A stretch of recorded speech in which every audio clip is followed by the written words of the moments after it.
Hi friends, ನೋಡಿ ಇವತ್ತಿನ ಬೇಳೆ ನುಗ್ಗೆಕಾಯಿ ಆಲೂಗಡ್ಡೆ ಸಾಂಬಾರೊಂದಿಗೆ ಬರ್ತಾಯಿದ್ದೀನಿ. ಮುಕ್ಕಾಲು ಕಪ್ಪು ಬೇಳೆ ನಾನು ತೊಳೆದು ನೆನೆಸಿ ಇಟ್ಟಿದ್ದೀನಿ 5 ಮಿನಿಟ್ಸು. ಅದನ್ನು ನಾನು ಕುಕ್ಕರ್ಗೆ ನೀರು ಹಾಕಿ ಬೇಳೆ ಹಾಕ್ಕೊತಿದ್ದೀನಿ. ಅದ್ರ ಜೊತೆಗೆ 2 ಆಲೂಗಡ್ಡೆ ಹೆಚ್ಚಿ ತೊಳೆದು ಇಟ್ಟಿದ್ದೀನಿ. ನೋಡಿ 2 ಆಲೂಗಡ್ಡೆ ಸೇರಿಸ್ಕೊತಿದ್ದೀನಿ. ಈ ಆಲೂಗಡ್ಡೆ ಬೇಳೆ ಸ್ವಲ್ಪ ಒಂದು 5 ನಿಮಿಷ ಕುದಿ ಬಂದ ನಂತರ ನುಗ್ಗೆಕಾಯಿ, 1 ಟೊಮೆಟೊ ಆ್ಯಡ್ ಮಾಡ್ಕೊಳ್ಳೋಣ. ಇದಕ್ಕೆ ನುಗ್ಗೆಕಾಯಿ ಬೇಗ ಬೆಂದ್ಕೊಂಬಿಡುತ್ತಲ್ವ ಫ್ರೆಂಡ್ಸ್, ಅದಕ್ಕೇ ಬೇಳೆ ಆಲೂ ಸ್ವಲ್ಪ ಬೆಂದ ಮೇಲೆ ಟೊಮೆಟೊ ನುಗ್ಗೆಕಾಯಿ ಆ್ಯಡ್ ಮಾಡಿಕೊಂಡ್ರೆ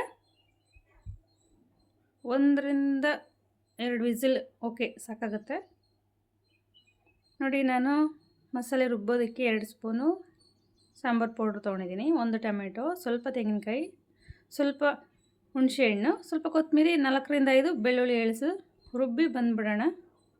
ಇದು ನಾನು ಬೆಂದಿರೋದಕ್ಕೆ ಸೇರಿಸ್ಕೊಂಡು ಕುದಿಯೋಕ್ಕಿಟ್ಟಿದ್ದೀನಿ. ಅದ್ರಿಗೆ ಒಂದು ಒಗ್ಗರಣೆ ಮಾಡ್ಕೊಂಬಿಡೋಣ. ಒಗ್ಗರಣೆಗೆ ಬೇಕಾಗಿರೋವಂಥದ್ದು ಎಣ್ಣೆ, ಸ್ವಲ್ಪ 2 ಟೇಬಲ್ ಸ್ಪೂನ್ ಆಯಿಲ್ ಹಾಕ್ಕೊಳ್ಳೋಣ. ಸ್ವಲ್ಪ ಸಾಸಿವೆ,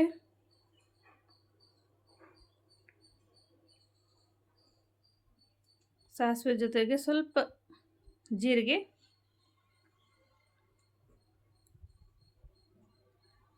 ಸ್ವಲ್ಪ ಅದು ಸಾಸಿವೆ ಸಿಡಿದ ನಂತರ 1 ಈರುಳ್ಳಿ ಸೇರಿಸ್ಕೊಳ್ಳೋಣ ಒಗ್ಗರಣೆಗೆ. ಜೊತೆಗೆ ಹಾಗೆ ಸ್ವಲ್ಪ ಕರಿಬೇವು, ಅರಿಶಿಣ, ಸ್ವಲ್ಪ ಇಂಗು ಆ್ಯಡ್ ಮಾಡ್ಕೊಳ್ಳೋಣ. ಇಂಗು ಹಾಕೋದ್ರಿಂದ ಸಾಂಬಾರು ತುಂಬ ಟೇಸ್ಟಿಯಾಗಿ ಬರುತ್ತೆ. ನೋಡಿ, ಇದೀಗ ಒಗ್ಗರಣೆ ಆಗಿದೆ. ಒಗ್ಗರಣೆ ಸಾಂಬಾರಿಗೆ ಆ್ಯಡ್ ಮಾಡ್ಕೊಳ್ಳೋಣ.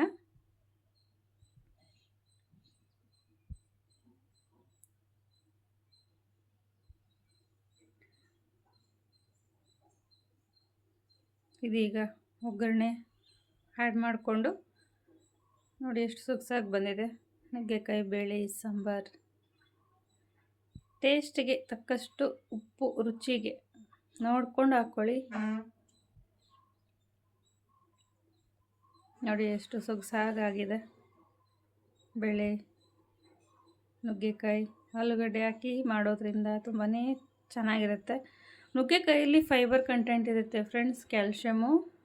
ಹಾಗಾಗಿ ನೀವು ವಾರಕ್ಕೊಮ್ಮೆ ಆದರೂ ನುಗ್ಗೆಕಾಯಿ ಸಾಂಬಾರು ಮಾಡೋದನ್ನು ರೆಡಿ ಮಾಡ್ಕೊಳ್ಳಿ ಫ್ರೆಂಡ್ಸ್. ಕೊನೆಗೆ ಸ್ವಲ್ಪ ಕೊತ್ತಂಬರಿ ಆ್ಯಡ್ ಮಾಡ್ಕೊಳ್ಳೋಣ. ರುಬ್ಬೋದಕ್ಕೆ ಹಾಕಿದ್ದೀವಲ್ಲ, ಕೊತ್ತಂಬರಿ ಆದಮೇಲೆ ಸ್ವಲ್ಪ 1-2 ನಿಮಿಷ ತಿರುಗಿಸ್ಕೊಟ್ಟು ಹಾಗೆಯೇ